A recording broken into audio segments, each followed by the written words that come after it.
நான் திருவாசகம் ஒரு யோக நூல் அப்படிங்கிறதுக்கு சொல்றோம். அது யோக நூல்னு நம்ம ப்ரூவ் பண்ணணும்னு அவசியம் இல்லை. படிக்கிற ஒவ்வொருவருக்கும் அது அனுபவ பாடமாக வந்துருச்சுன்னா அது யோகம் தானே. உயர்த்து ஒருவன் அவனியில் ஒருவரனாகி அருளிய பெருமை சிறுமையென்று இகழாதே. நான் அருவரத்து ஒருவன் அவனியில் நான் எங்க நான் அவனோடு தான் இருந்தேன். அவன் என்னை தூக்கி இந்த பூமிக்கு போட்டான். அவரே சொல்றாரு மணிவாசகர் தன்னுடைய வாழ்வியல் இதுல ஆட்டோபயோகிராபி ஆஃப் மணி.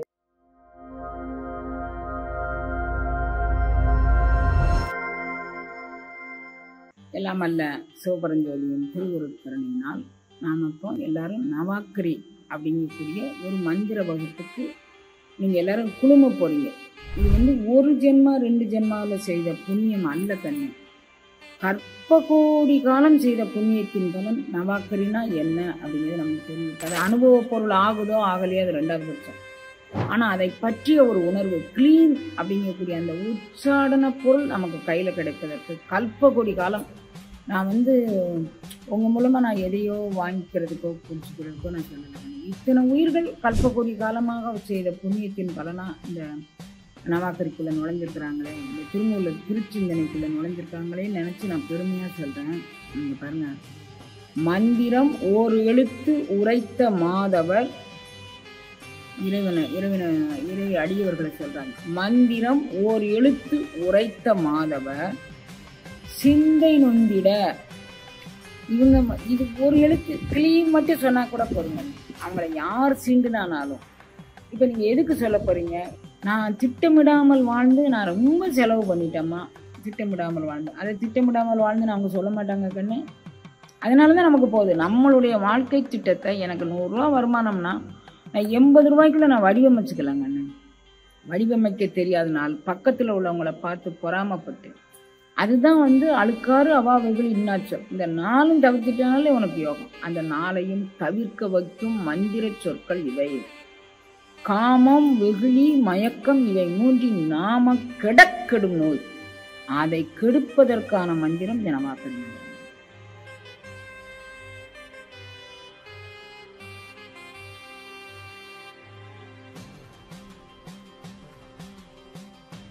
நான் திருவாசகம் ஒரு யோக நூல் அப்படிங்கிறதுக்கு சொல்றோம். அது யோக நூல்னு நம்ம ப்ரூவ் பண்ணணும்னு அவசியம் இல்லை. படிக்கிற ஒவ்வொருவருக்கும் அது அனுபவ பாடமாக வந்துருச்சுன்னா அது யோகம் தானே. ஒன்றி இருந்து நீங்க படிக்கும்போது உங்களுக்கு அது அனுபவ பாடமாக வரணும். நான் சொன்னதுனால திருவாசகம் ஒரு யோக நூல் அப்படின்னு சொன்னதுனால என்ன ஆயிடப்போகுது? ஒன்றும் ஆக போறது இல்லை உலக மக்களுக்கு. ஆனா இந்த வகுப்புக்குள்ள நுழைஞ்சிருக்கிற ஒவ்வொருத்தருக்கும் திருவாசகம் என்ன யோகத்தை காட்டுகின்றது, அது நமக்கு என்ன செய்யுது அப்படிங்கக்கூடியது நீங்க புரிஞ்சுக்கிட்டீங்கன்னா அப்போ எவ்வளவு பெரிய மணிவாசகர் அருவரத்து ஒருவன் அவனியில் ஒருவரனாகி அருளிய பெருமை சிறுமையென்று இகழாதே. நான் அருவரத்து ஒருவன் அவனியில் நான் எங்க நான் அவனோடு தான் இருந்தேன். அவன் என்னை தூக்கி இந்த பூமிக்கு போட்டான். அவரே சொல்றாரு மணிவாசகர் தன்னுடைய வாழ்வியல் இதுல ஆட்டோபயோகிராபி ஆஃப் மணிவாசகர்னு ஒரு பகுதி போட்டிருக்கிறேன். நீங்க அதுல போய் பார்த்தீங்கன்னா தெரியும். அவர் சொல்றாரு, முன்னம் அவனோடு தான் நான் இருந்தேன், நீக்கி முன்னம் எனை தன்னோடு நில்லா வகை. அவரே சொல்றாரு, நீக்கி நான் முன்னம் அவனோடு தான் இருந்தேன், நீக்கி முன்னம் அவனோடு இருந்த என்னை அது நில்லா வகை நீக்கி அப்படின்னு சொல்றாரு. நூக்கி என்ன செஞ்சாரு? நூற்றி பூமியில் உழல பண்ணி விட்டுட்டார். அத நான் யோசித்து பார்த்தேன். அவனோடு தானே இருந்தேன். நம்மளை எதனால பிறந்தேன்? நின் அருளை என் மருளினால் மறந்தேன் அப்படின்னு அவரே சொல்றாரு. எப்படியோ ஒரு கண நேரம் நான் மறந்துட்டேன் அப்படின்னு சொல்றாரு. அப்படி மறந்ததுனால இந்த பூமியில பிறந்தேன். எதுக்காக வேண்டி இறைவன் என்னை பிறப்பிக்க வச்சான் அப்படின்னு சொன்னா, நீக்கி முன் எனை தன்னோடு நிலாவகை இப்பூமியில் புகச் செய்தது எதற்கு அப்படின்னா, நோக்கி நுண்ணிய நொடியன சற்றே மிக நுண்மையான யாராலும் புரிந்து கொள்ள முடியாத ஒரு நுண்மையை இறைவன் எனக்கு செய்தான்.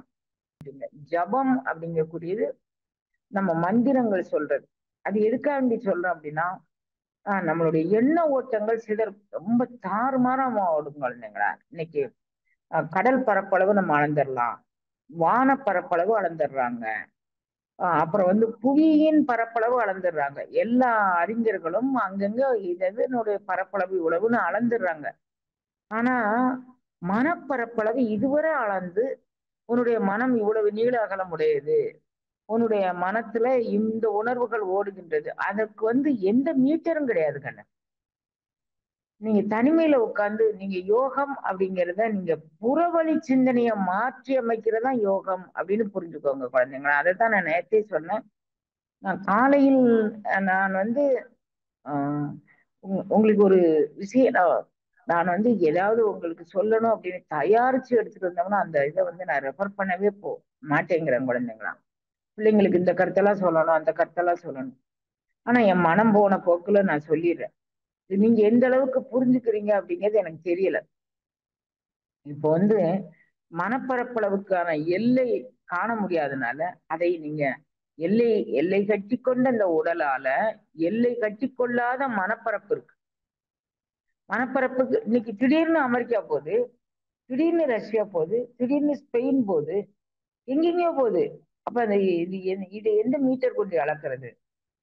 அப்போ இவர் சொல்றாரு, எல்லை மறுவா நெறியளிக்கும் வாதவோர் எங்கோன் திருவாசகம் எனும் தேன் அப்படிங்கிறார். எல்லை மறுவான் எல்லை கட்டி கொள்ளக்கூடியது இல்ல திருவாசகம். அது எல்லை எல்லை கட்டி கொள்ளதுன்னா இவ்வளவு சதுரடிக்குள்ள அது இருக்கும் அப்படிங்கக்கூடியது இல்லை. எல்லை மறுவா நெறியளிக்கும் திருவாசகம் எனும் தேன் அப்படிங்கிறாரு. அப்போ எல்லை மருவி கொண்ட இந்த உடலால உணர முடியாது, இந்த மனதை மடைமாற்றம் செய்து நீங்க உணரலாம். இந்த திருவாசகம் காட்டும் யோகம் அப்படிங்கிறது அளவில் எல்லை கட்டி கொள்ளாத மனப்பரப்பளவு நமக்கு இருக்கு. ஆனா உடல் எல்லை கட்டி கொண்டுதான் இருக்கு, மனப்பரப்பு எல்லை கட்டாததான் இருக்கு. அதுவும் கடல் பரப்பை கூட அளந்துடுறாங்க, நிலப்பரப்பை அளந்துடுறாங்க. இது அளக்கவும் முடியாத ஒரு ஒரு மீட்டர் உடையது. அப்ப இதை நீங்க மடைமாற்றம் செய்யுங்க. யோகம்ங்கிறக்கூடியதுக்கு இந்த மூச்சை மட்டும் சொல்றது இல்லை கண்ணு. அதை நீங்க புரிஞ்சுக்கோங்க. அதான் நான் நேற்றைக்கு சொன்னேன், காலையில நான் என்ன கருத்து சொல்றேன், சாயங்காலம் இதை ஒட்டி சொல்றேன்னா இதே கருத்தை சொல்றேன்னா எனக்கு தெரியல. ஆனா உங்களுக்கு இறைவன் எதை உணர்த்துறானோ இதுல கட்டாயம் நீங்க 200 300 பேர் கலந்து கொண்டாலும் கூட எத்தனை பேருக்கு இது சேரணும் அதை கொண்டு சேர்த்துருவாங்க குழந்தைங்களா. அதுல எனக்கு மாறுபட்ட சிந்தனையே இல்லை.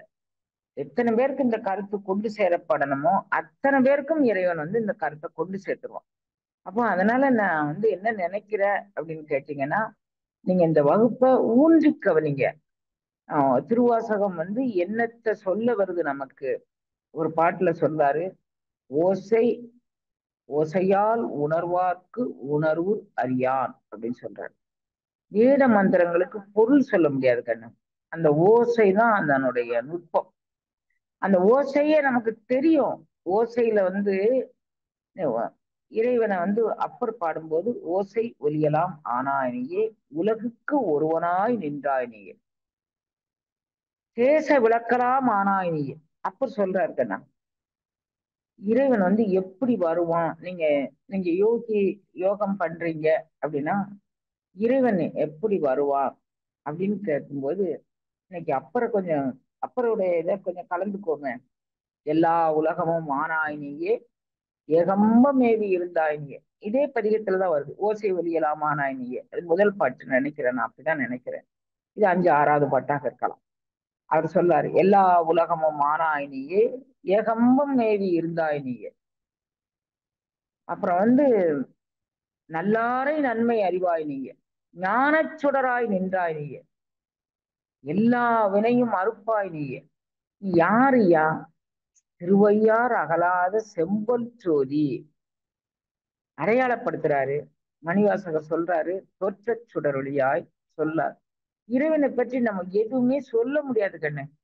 ஆமா, இது பாடலுக்கு பொருளா இருக்கலாம், பாடல் உணர்த்தும் நுண்பொருளாக இருக்கலாம்.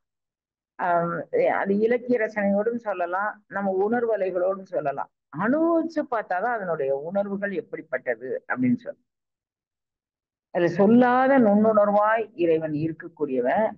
அவன் வந்து தோற்றத்திற்கு அடியவர்கள் கதறாங்க, எனக்கு எப்படியாவது வரணும். திருவையார் அகலாத செம்பொற் ஜோதி அப்படிங்கிறார். அப்ப திருவையாற்றுல செம்பொற் ஜோதியாக இருக்கான். எப்படி காட்சி கொடுக்குறான் அப்படின்னு கேட்டா, அப்பர் சுவாமிகள் வரலாற்றெல்லாம் நான் உங்களுக்கு நிறைய சொல்லி இருக்கிறேன். மாற்று சமயத்துக்கு இங்க இருந்து தைரியமா போயிட்டாரு. எதுக்கு போனாரு? அம்மா அப்பா இறந்துட்டாங்க. அக்காவுக்கு பேசிய மணவாளனும் இறந்து விட்டார். இப்ப இவரு உங்க அக்காவும் இருக்கிற, அக்கா தீக்குளிக்க போறா.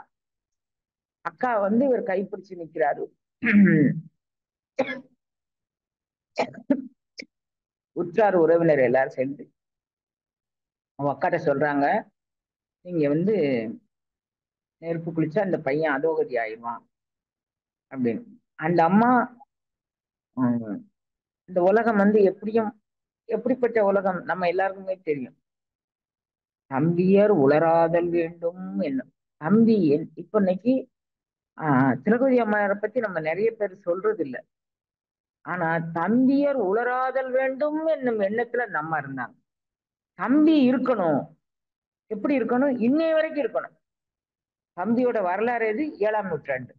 இப்ப 1400 வருஷம் இல்ல, 25,000 வருஷம் இல்ல, 50,000 வருஷமும் தம்பி இருப்பார்.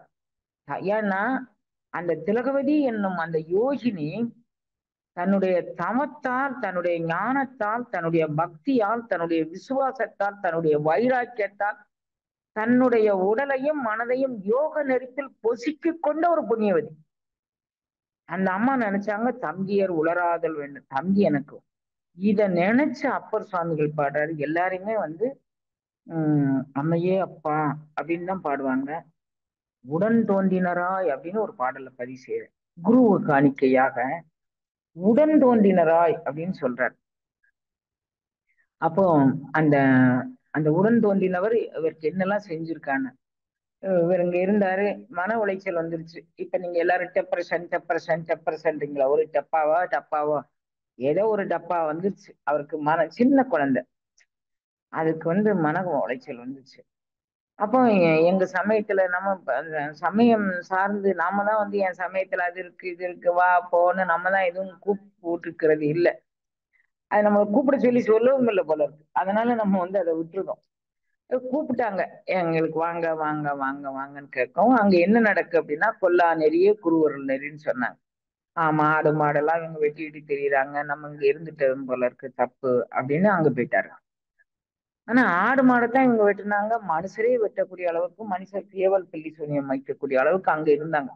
அது இவருக்கு முதல்ல தெரியல. வந்த உடனே இவருடைய அறிவாற்றல், இவருடைய சிந்தனை தெளிவு, இவருடைய பக்தி ஞானம் விசுவாசம் அனைத்தையும் தங்களுக்கு ஜாதகமாக்கி கொண்டார்கள். இடையில பூணூல் போட்டுக்கிறவங்களுக்கு எல்லாம் 2வது பிறப்புன்னு சொல்லுவாங்க. பூணூல் போட்டுக்கிட்டு அது 2வது பிறப்பு. இவருக்கு மூன்று பிறப்பு. எப்படி கேளுங்க, அம்மா அப்பா வயிற்றுல பிறக்கும்போது மருள் நீக்கியார் அப்படிங்கக்கூடிய பேர்ல பிறந்தார், அப்படிதானே? அங்க போனோடனே தர்மசேனருங்கக்கூடிய பிறகு வந்துட்டார். இந்த பேரை மருளை நீக்கிறதுக்கு பிறந்தவர். அங்க போய் இன்னொரு பேர், எப்பவுமே வந்து உடனே ஒரு சமயத்தை விட்டு இன்னொரு போனா உடனே பேரை மாத்திருவோம். பேரை மாத்தினா என்ன, ஊரை மாத்தினா என்ன, நம்மளுடைய ஆர்என்ஏ டிஎன்ஏ மாத்தணும், அதுதான் யோகம். நமக்கு யாருக்குமே அது புரியல. பேரை மாத்திக்கிறோம். வேற என்ன, புறத்துல என்னென்ன செய்யணுமோ அதை செஞ்சுக்கிறோமே தவிர அகத்துக்குள்ள நமக்குள்ள என்ன நடந்தது, என்ன மாறுதல் நடந்தது, அதையெல்லாம் காட்டுறதா அந்த யோகிகளுடைய ஒரு பெரிய வரலாற்று சிறப்பு. இந்த அம்மா இந்த தனக்கு பேசிய கணவன் இறந்து விட்டாருனோடனே அந்த அம்மா, அதுவே எனக்கு மன வாழ்க்கை முடிஞ்சு போச்சு, நிச்சயமாயிட்டு அது பரவாயில்ல, நான் அதுக்கப்புறம் வந்து நான் இறைவனுக்காண்டி வாழ்றேன், என் தம்பிக்காண்டி வாழ்றேன்னு இந்த அம்மா அப்படி எடுத்துக்கிட்டாங்க. தம்பி மாற்று சமயத்துக்கு போயிட்டார். திருவதிகை அப்படிங்கக்கூடிய ஒரு திருத்தலத்துல அந்த அம்மா வந்து தொண்டு செஞ்சுக்கிட்டு இருக்காங்க. புலர்வதன் முன் அலைகிடுதல் மெழுகிடுதல் பூமாலை புனைந்து ஏத்தல் புகழ்ந்து பாடல், இது எல்லாமே அவருடைய பாடல் தான். அப்படி செஞ்சுட்டு இருக்கிறாங்க. கொஞ்ச நாள் கழிச்சு அந்த அம்மா சொல்றாங்க, திருநீற்றி நெறியே நெறியாக கொண்டு, நம்ம மணிவாசக பெருந்தகை சொல்றாரு, துண்ண வெந்நீர் அணிவித்து தூணெறியே சாரும் வண்ணம் அண்ணல் என கருளியவார் ஆர் வருவார் அச்சோர். வெந்நீர் நம்ம தானே அணிவிச்சுக்கிறோம் நமக்கு. இறைவன் அனுபவிச்சார் அப்படின்னு சொல்றாரு மணிவாசகருக்கு. அதை இந்த அம்மா வந்து இறைவன்கிட்ட சொல்லாங்க. அவன் வந்து திருநீற்று நீ அனுபவிச்சேனா, நீ இந்த யோகத்தின் நுட்பத்தை காமிச்சு கொடுத்தேனா, அவங்களுடைய வீணாதண்டில் அவங்களுடைய சுழுமுனை ஆற்றல் விழித்தெழும் கருணையை செய்தாயானால் அது இந்த உலகத்துக்கு பயன்படுமே தங்கம். நீ எதுக்கு நீ உன் பிள்ளைய இன்னொரு இடத்துல விட்டு வளர்க்கிற? ஆஹ் அந்த குழந்தைக்கு வேண்டிய அறிவை நீ புகட்டி நீ ஒரு தன்மயமாக ஆக்கிக் கொள்வதான உன்னுடைய கருணையாக இருக்க முடியும். நீ ஏன்பா அங்க விட்டுட்ட? உன் பிள்ளைய ஏன்பா நீ அடுத்த இடத்துல விட்டுருக்க? அந்த அம்மா தினமும் கேக்குறாங்க, உன் பிள்ளைய இதுக்கு அடுத்த இடத்துல விட்டுக்கிற உன் பிள்ளை. ஆனா இறைவன் வந்து எல்லா உலகமும் ஆனாய் நீயே. இறைவன் எல்லா பக்கம்தான் இருக்கிறான், எல்லா சமயத்திலும் தான் இருக்கிறான், அதுல மாறுதலே இல்லை. ஆனா எனக்குள்ள மட்டும்தான் இருக்கிறான்னு எல்லா சமயம் புகழுக்கு நம்ம மணிவாசக பெருந்தகை சொல்றாரு, தென்னாடுங்கக்கூடிய என்னுடைய பிடரிக்கண்ணுல இருக்கக்கூடிய அந்த சிவம் எந்நாட்டவர்க்கும் சிவம். தனி மனிதன் ஒருவனுக்குள்ள இருக்கிற சிவம் உலகளாவிய சிவம் அப்படின்னு அவர் பதிவு பண்றாரு. இதையெல்லாம் உணர்ந்து எல்லா உலகம் நீ இருக்கிற அந்த தனி மனிதனாகிய உன்னுடைய மகன் வந்து இன்னொரு இடத்துல இருக்கிறான். அவன் வந்து நீ உன்னைய உணர்ந்து உன் அனுபவத்தை இந்த உலகுக்கு பறைசாற்றணும். நீ ஒரு இடத்துல மட்டும் இல்லை, நீ நீ எங்கும் நீக்க மர நிறைந்தவன். ஆனா ஒவ்வொரு உயிரினுள்ளும் நீ இருக்கிறாய் அப்படிங்கிறத அவர் காமிக்கணும். நீ அதுக்கு கருணை பண்ண, அதுக்கு கருணை பண்ண. இறைவன் வந்து ஒரு காலகட்டத்துல ஏறத்தாழ இவர் வந்து ஒரு 10-20 வயசுக்குள்ள போயிருக்கலாம். அங்க 60 வயசுக்கு மேலதான் சிவத்துக்கே வந்தார். தாய் மதம் அப்போதான் திரும்பினார். மதம் மாற்றம், மடமாற்றம் இதெல்லாம் நம்மளை ஒண்ணுமே பாதிக்காத குழந்தைங்களா. யார் வந்து மாற்றானாலும் இந்த சனாதன தர்மம் வந்து அழியாது, மாறாது. அது அப்படி ஒரு டையப்ல வந்திருக்கு. ஏன்னா இறைவனால் தோற்றுவிக்கப்பட்டது, அது மனிதர்களால் தோற்றுவிக்கப்பட்டது அல்ல, அது இறைவனால் தோற்றுவிக்கப்பட்டது. என்று இறைவனுடன் அன்று சனாதன தர்மம் உள்ளது. அப்ப அதுக்கு வந்து மாறுதலே கிடையாது. அந்த சனாதன தர்மத்துக்கு மாறுதலே கிடையாது. ஒரு தோற்றுவா இருக்கும். இவங்கெல்லாம் அழிச்சு போடுவாங்களா, இவங்கெல்லாம் அழிச்சு போடுவாங்களா, இவங்கெல்லாம் அழிச்சு எவனாலும் அழிக்க முடியாது. இப்போ இந்த அம்மா அப்படி கேட்டாங்களா, இறைவன் வந்து சரி நீ வந்து நிம்மதியா போப்பா, யாம் சூளை மடுத்து ஆட்கொள்வோம். எப்படி? சாதாரணமா அஜீரண கோளாறால வயிற்று வலி நம்மளால தாங்க முடியல, வெறும் அஜீரணத்தினால சாப்பாடு கொஞ்சம் அதிகமாயிடுச்சுமா, வயிறு எல்லாம் ரொம்ப வலிச்சுது, என்ன தூக்கமே வரல அப்படிங்கிறோம். இறைவன் ஒரு வயிற்று வலியை கொடுத்தோம்னா அது எப்படி இருக்கும் குழந்தைங்களா? தாங்க முடியுமா? இறைவன் கொடுக்க வயிற்று வலி கொடுக்க பாரு உனக்குன்னு சொல்லி வயிற்று வலி கொடுத்தா தாங்க முடியுமா? இவர் துள்ளி துடிக்கிறாரு. எத்தனையோ மாய மந்திரம், நிறைய மாய மந்திரத்துல தெரிஞ்சவங்க, அவர் சார்ந்திருந்தவர் எத்தனையோ பேர் என்னெல்லாம் செய்யறாங்க, ஒன்னும் அவரால் ஒன்னும் செய்ய முடியாது. அவ அக்காவுக்கு ஒரு தூது அனுப்புறாரு, தெரியாம ஒரு ஆளை தூது அனுப்புறாரு. தூது அனுப்பி எப்படியாவது எங்க அக்காட்ட போய் சொல்லி எனக்கு ஏதாவது என்னை வந்து பார்க்க வர சொல்லு. உடன்பட மாட்டேன். நான் வந்து மறைந்திருந்து கொலை செல்லும் அந்த அமணர்களோடு நான் போய் அந்த இடத்துல போய் என் கால் படாது. சொந்த தம்பி அவங்க தாய் மதம் திரும்ப வேண்டும் என்று அனுதினமும் தவம் செய்யறவங்க, என் தம்பிக்கு உடம்பு முடியாம வந்துருச்சா, அப்படி ஆயிடுச்சா, இப்படி ஆயிடுச்சு, எது நடக்குமோ நடக்கட்டும், என் பெருமான் அவரை ஆட்கொள்ள வேண்டி எது செய்யணும் அது செய்யட்டும். அவன் வந்தா நீங்க ஏத்துக்கணும். கட்டாயம் அதுல மாறுதலே இல்லை. போய் சொல்றாரு, அக்கா அங்க வரமாட்டாங்களாம், நீங்க தான் அங்க போடுங்க அப்படின்னு சொல்லிட்டாரு. உடனே இவர் போறாரு. இவர் எப்படி போறாரு? முதல்ல தாய் மதத்துல இருந்து அங்க போகும்போது ரொம்ப வீர கம்பீரமா போயிட்டார். இதுல வந்து கொல்லா நெறி பூத்தப்படலை, எனக்கு காத்து ஆள்பவர் காவல் இகழ்ந்து விட்டார்கள், என்னை பராமரிக்க வேண்டிய ஆஹ் பெற்றோர்கள் தான் இல்லையே. அக்கா வந்து தனக்கு பேசிய கணவன் இறந்து விட்டதுனால அக்கா வந்து ஒரு ஆழ்ந்த வருத்தத்துல இருக்கிறாங்க. அக்கம் பக்கத்துல உள்ள சொந்தக்காரங்க என்னை ஆறுதல் படுத்தி எனக்கு நல்வழி காட்டியிருக்கணும். ஸ்கூல்ல கற்பித்த ஆசிரியர்கள் என்னை ஆறுதல் காட்டி நல்வழிப்படுத்தியிருக்கணும். காத்து ஆள்பவர் காவல் இகழ்ந்தமையால் கரை நின்றவர் கண்டுகொள் அப்படின்னு சொன்னாங்க. அங்க பாரு, இங்க நல்ல வழி இருக்குடா, வாடா அப்படின்னு சொன்னாங்க. உடனே நாங்க போயிட்டேன். ஏன் தப்பு இல்லை சாமி, அப்ப நம்ம அவரு நமக்கு நம்ம சமுதாயத்துக்கு என்ன ஒரு சமயம் சார்ந்து நீங்க வாழ்றீங்கன்னா உங்க சமயத்தின் பெருமையை சொல்லுங்க. அப்பர் எந்த யோக நெறியில் நின்றார்னு சொல்லுங்க. தாய்மானவர் எந்த யோக நெறியில நின்றார்னு சொல்லுங்க. இந்த இந்த இதை சொல்லுவதற்கு முன்னால துரியம் துரியாதீதம்னு போயிருவீங்க. முதல்ல பேசிக்கா பேஸ்மெண்ட் கட்டாம நான் 3வது மாடி கட்ட போறேன், 27வது மாடி கட்ட போறேன் அப்படின்னு சொன்னா பேஸ்மெண்ட் இல்லாத 27வது மாடியில் நீங்க என்னத்தை ஆதாரமா பிடிப்பீங்க? முதல்ல உங்களுடைய மனமாசு மலமாசு கழிதது, அதுதான் யோகம் குழந்தைங்களா. என் மனசுக்குள்ள இல்லாத பொல்லாத கற்பனைகள், புரிந்துணர்வு இல்லாத, சிந்தனை தெளிவு இல்லாத அத்தனையும் சுமந்துட்டு இறைவனை என் மனதுக்குள்ள கொண்டுட்டு வர முடியாது. இதுதான் யோகம். யோகத்துக்கு நீங்க ஒரு உருவம் கொடுக்கவே முடியாது. யோகம்ங்கிறது இயம நியமத்தினுள்ள ஒவ்வொரு நிலையும். இப்ப இன்னர் இன்ஜினியரிங்காங்க, அவுட்டர் இன்ஜினியரிங்காங்க. என்ன இன்ஜினியரிங்? என்ன வடிவமைக்கப்படுறது? என்ன உங்க மனதை விட்டு இதெல்லாம் போயிருக்கணும். அப்படி போனாதான் இது நீங்க சரியா இருக்கணும். இறைமாண்ட உரைமாண்ட உத்தமன் என் உளம் புகுதலும் கரைமாண்ட காம பெருங்கடலை கடந்தேன் அப்படிங்கிறார் மணிவாசகர். நீங்க உங்களுக்கு ஒரு அளவு மீட்டர் வச்சுக்கோங்க. மனப்பரப்பளவு யாராலும் அளக்க முடியாது, ஆனா நீங்க அளக்கலாம். எப்படி அளக்கலாம்? ஒரு இடத்துல தனிமையில போய் உட்காரணும். தனிமை தியானத்திற்கு ரொம்ப தேவைக்கண்ணு. நம்ம எல்லாரும் திருநாமம் சங்கமம் சத்சங்கம் மன ஒருமைப்பாடு. நீங்க தனியா தியானம் பண்ற 1 மணி நேரத்துக்குள்ள 1 மணி நேரம் ஓடுற சத்சங்கத்தை, நல்ல சத்சங்கத்தை நான் சொல்றது, ஆழமாக புரிந்துணர்வோடு உங்க மனதோடு ஒத்து போறவங்க அது யாரா இருக்கட்டும், அவங்களுடைய சத்சங்கத்தை நீங்க கேட்டீங்கன்னா அந்த 1 மணி நேர தியான அனுபவம் உங்களுக்கு வந்துரும் குழந்தைங்க. அந்த மாதிரி பெருமையுடைய சத்சங்கம். இவர் சொல்றாரு, உரைமாண்ட உள்ளொளி உத்தமன் என் உடம்புகளுமே. அவன் என் உள்ளத்துக்குள்ள புகுந்தான். எப்படி புகுந்தான்? நான் எப்படி தெரிஞ்சுக்கிட்டேன்? அரை இறை இறைமாண்ட இந்திரிய பறவை இரிந்து ஓடியது அப்படிங்கிறார். இந்திரியங்கள் பறவைகள் போல இதை திங்குது, இதை திங்குது, இதை திங்குது, இதை திங்குது, இதையே தூக்கிக்கிட்டு போகுது வருது.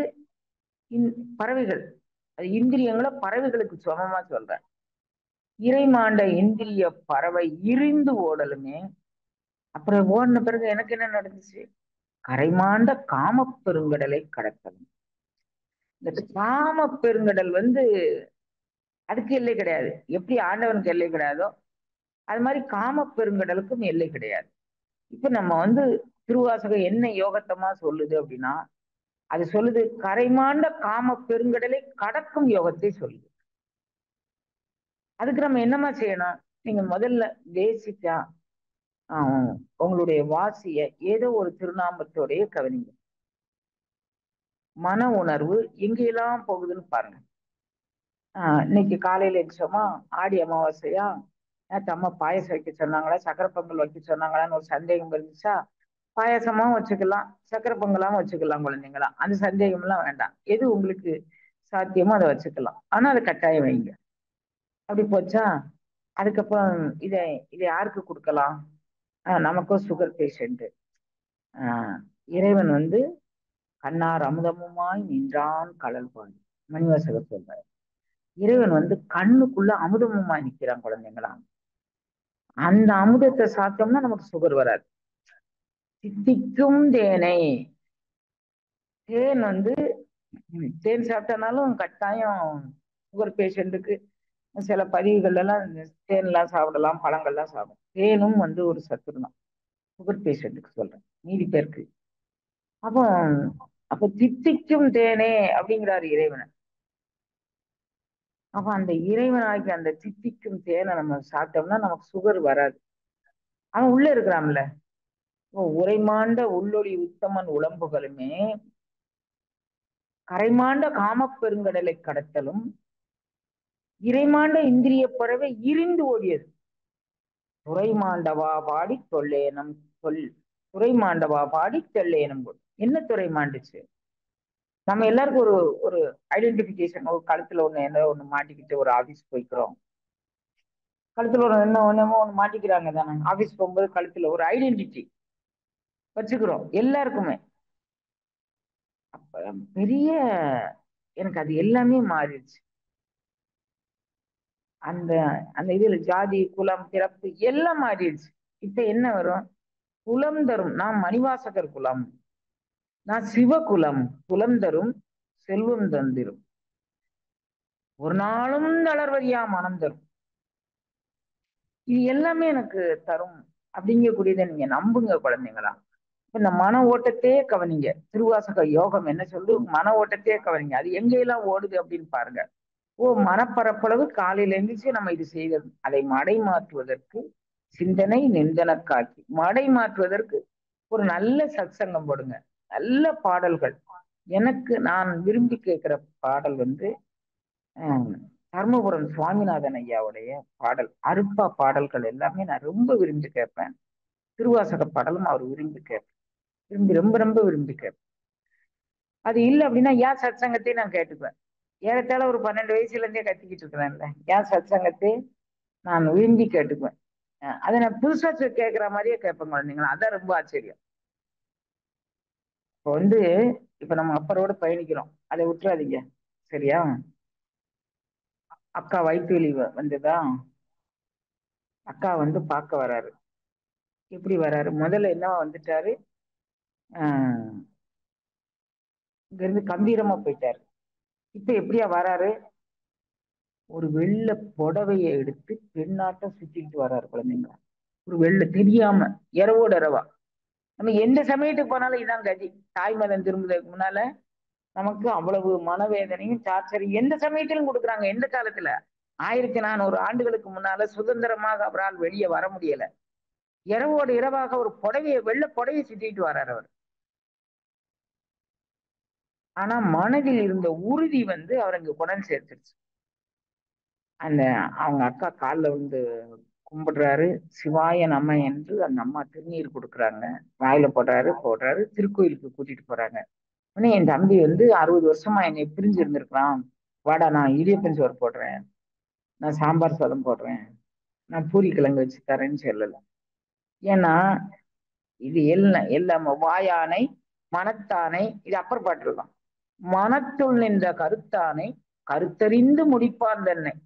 அவங்கள்ட்ட கூட்டி கொண்டு விட போறோம், அவன் தான் நமக்கு எல்லாமாவும் இருக்கிறான். வேற என்ன உணவு தர முடியும்? சித்திக்கும் சிவபதத்தை கொடுக்க போறாங்க அவங்க. அங்க கூட்டி கொண்டு அங்க வச்சிடுறாரு. அவர் இறைவன் அருளால பாடுறாரு, இதெல்லாம் ஒரு பக்கம் இருக்கட்டும். அப்புறம் தல யாத்திரை போறாரு. தல யாத்திரை போகும்போது அப்பர் சுவாமிகள் வரலாறு நான் நிறைய போட்டிருக்கேன் குழந்தைங்களா, நீங்க அதுல போய் பார்த்துக்கோங்க. இப்ப நான் வந்து எதுக்காக வேண்டி சொல்றேன்னா, அவர் கையில போயிட்டார். கையில போயிட்டு கையிலைக்கு போறாரு. இறைவன் வந்து இங்க திரும்பி வாப்பாட்டார். எங்க திரும்பி வர சொல்லிட்டாரு? ஆஹ் திருவையாற்றுக்கு திரும்பி வர சொல்லிட்டாரு. மணிவாசகர் சொல்றாரு இந்த யோகத்தை, கைலை புகுநெறி இதுகான். நீ கைலை புகுவதற்கான நெறி வந்து இங்க இருக்குப்பா.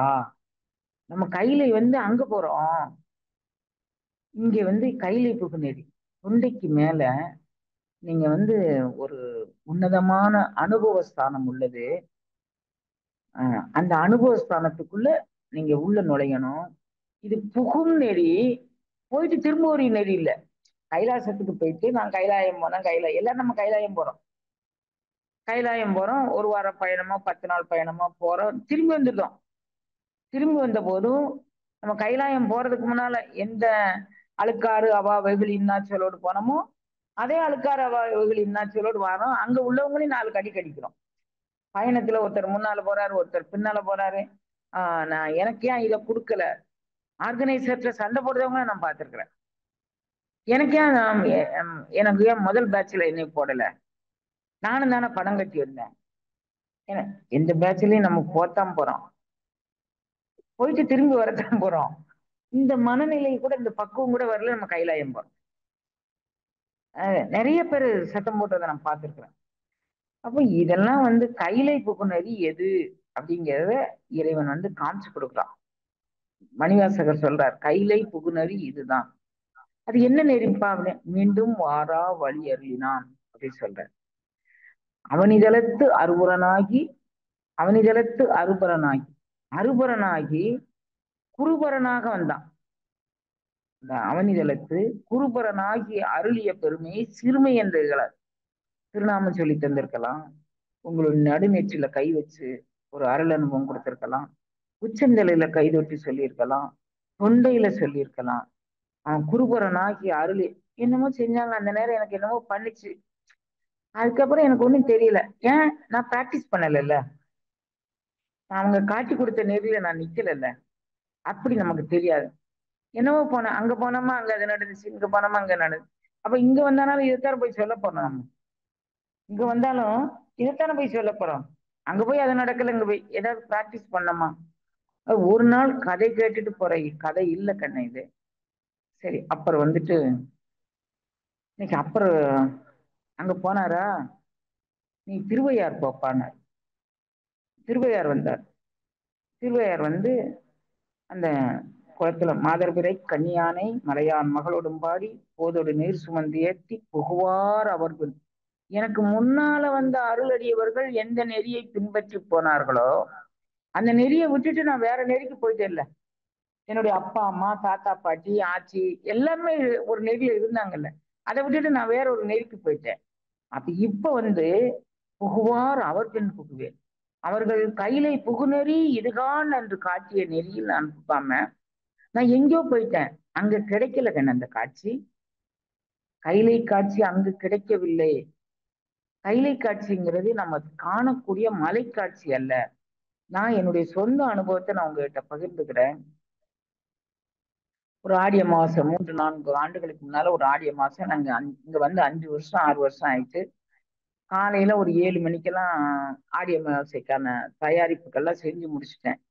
முடிச்சுட்டு வழக்கமா அங்க பிள்ளையார் பக்கத்துல போய் தவம் பண்ண போவேன். எனக்கு அங்கிருந்து வந்துட்டு கொஞ்ச நேரம் நடந்தேன். ஏதோ ஒரு மன உணர்வு, அதுக்கு மேல என்னால ஸ்டெப் எடுத்து வைக்க முடியல. அந்த இடத்துல மீண்டும் உட்கார்ந்துட்டேன். இந்த ஓலைகளுக்கு நடுவுல ஒரு மிகப்பெரிய ஜோதி பிளம்பு ஒன்று தெரிஞ்சிச்சு. அந்த ஜோதி பிளம்பு அந்த மலைக்கு மேல தெரியுது. அந்த தென்னை மர கீற்றுக்கள் அப்படியே இருக்கு. அந்த மரக்கீற்றுகளுக்கு இடையில அந்த இது தெரியுது. நான் அதை பார்த்துட்டே இருக்கேன். அப்புறம் கைலை புகுநெறி இதுதான் அப்படிங்கக்கூடியது என்னுடைய வாசி ஓட்டத்துல என்னுடைய சிந்தனையில் நின்று அதுக்கப்புறம் அதுவும் போயிடுச்சு. இப்ப நான் எவ்வளவு நேரம் அப்படி இருந்தேன்னு தெரியல. ஏறத்தாழ 7-7:30 நான் அங்க போயிருப்பேன். 8-9 மணிக்கு நான் வெளியே வந்திருப்பேன். நான் மணியெல்லாம் பார்க்கல, என்கிட்ட சாதனை எதுவும் இல்லை. அப்புறம் நான் கொஞ்ச நேரம் கழிச்சு நான் அப்படியே நடந்து வந்துட்டு இருக்கிறேன். தம்பி போன் பண்றாருன்னு என்கிட்ட கொண்டாந்து கொடுக்குறாங்க. உடனே தம்பிகிட்ட சொல்றேன், நான் இது மாதிரி ஒரு காட்சியை கண்டேன்னு, எனக்கு பேச ஓட்டல். அம்மா, அப்பர் இன்னைக்கு ஆடி அமாவாசை, நான் சோறெல்லாம் பொங்கி வச்சிருக்கோங்கன்னு ஆடி அமாவாசை இந்த ஆத்துல கொண்டுட்டு போய் அங்க உயிர் வாழும் அந்த சிறு இதுகளுக்கெல்லாம் அமாவாசை பௌர்ணமிக்கு ஆத்துல கொண்டுட்டு போய் இந்த கொஞ்சம் உணவு எடுத்துட்டு போய் கரைச்சிட்டு வருது. நம்ம சனாதன தர்மத்துல ஐப்பசி பௌர்ணமிக்கு அதை மாதிரி செய்யும் பழக்கம் ஒன்று உண்டு. அந்த சாதத்தை எடுத்துட்டு போய் நீர்நிலையில கொண்டு கரைக்கிறது. நான் அதையே ஒரு சம்பிரதாயமா வச்சுட்டு நான் அதை செய்யறது. நான் அப்படியே நிலைச்சு நின்றுட்டேங்கன்னு. அவர் சொல்றாரு, இன்னைக்கு ஆடி அமாவாசை, அப்பர் சுவாமிகளுக்கு காட்சி கொடுத்தவரு. நான் நடந்து வாரேன், அவங்க போனை வாங்கினோன்னு மீண்டும் எனக்கு அதே அருள் அனுபவ நிலை இருந்துச்சு. அப்போ கைலை புகுநெறி எங்க அப்படின்னு சொல்லி இறைவன் நமக்கு உள்ளேயே இருக்குன்னு காமிச்சு கொடுக்கறதாங்க நம்ம திருவாசகம் காட்டும் யோகம். அது இந்த ஒரு ஒற்றை சொல் பாருங்க, கைலை புகுநெறி இதுகான். திருவாசகத்தை முழுமையாக படித்தீர்களே ஆனால் இதுகான் அப்படின்னு அவன் காமிச்சு கொடுப்பான். நீ காணுப்பா அப்படின்னு காமிச்சு கொடுப்பான். அப்ப இவர் அங்க போனாரா, இன்னும் அந்த வாசி ஓட்டத்துல நீங்க இன்னைக்கு பயிற்சி பண்ணிட்டு நாளைக்கு என்னன்னு கேக்குறீங்க. கைலைக்கு போயிட்டு அந்த வாசி ஓட்டத்துல இன்னும் எட்டி பிடிக்க வேண்டிய நிலை கொஞ்சம் இருக்கு. பல் நாக்கு உதடு தட்டாததோரு பயிற்சி உண்டு அப்படிங்கிறாரு நம்ம திருமூல தேவநாயனார். அப்போ தொட்டே இருமின் துரியத்தை அந்த பல் நாக்கு இவைகள் படாத ஒரு, அதாவது நீங்க கேசரி யோகத்துல நில்லுங்க அப்படின்னு சொல்றாரு. இந்த கருத்தை தான் மணிவாசக பெருந்தகைன்னு சொல்றாரு. பச்சைத்தாள் அறவேட்டி நான் வரேன் இதை முடிச்சுட்டு, அப்போ நீ இன்னும் கொஞ்சம் அது தொடக்கூடிய எட்டும் நிலைக்கு இன்னும் வாசி போகலப்பான்னு இங்க அனுப்பிச்சு வச்சுட்டாரு. இங்க வந்து கைலை காட்சி அவர் பாக்குறாரு. அப்ப அவருக்கு வந்து எல்லா உயிரிலும் இறைவன் இருக்கிறான் அப்படிங்கிறத காமிக்கிறார். மாதர்பிறை கன்னியானை மலையான் மகளோடும் பாடி போவது நீர் சுமந்து ஏற்றி புகுவார் அவர் பெண் புகுவேன் யாரும் சுவடுபடாமல் ஐயா. ஓ, இது வந்து சுவடுபடாமல் பெறக்கூடிய வாசி நிலை வந்து யாரையும் ஒட்டி உரசி மலையில கோயில்ல அங்க போய் பெறக்கூடியதில்லை. எனக்கு உள்ளேயே இந்த வாசியை வந்து அது போகக்கூடிய நிலை. நீங்க ஒரு சத்சங்கங்களுங்க உங்களுக்கு வாசி செம்மையாயிரும். ஒரு திருநாமத்தை சொல்லுங்க உங்க வாசி செம்மையாயிரும். நல்ல அருளாளர்கள் பாடிய பாடலை பாடுங்க உங்க வாசி செம்மையாரும். சிவனே சிவனே என்று ஓலமிடினும் உணராய் உணராய் கான். இது உணர்வு நெறிகண்ணா. இங்க சிவனேன்னு சொல்லும் போதே அந்த உணர்வோடு சொன்னாதான் உணர முடியும். நீங்க வந்து அந்த அதை உணரும் போதே உங்க வாசி வரும். சிவனே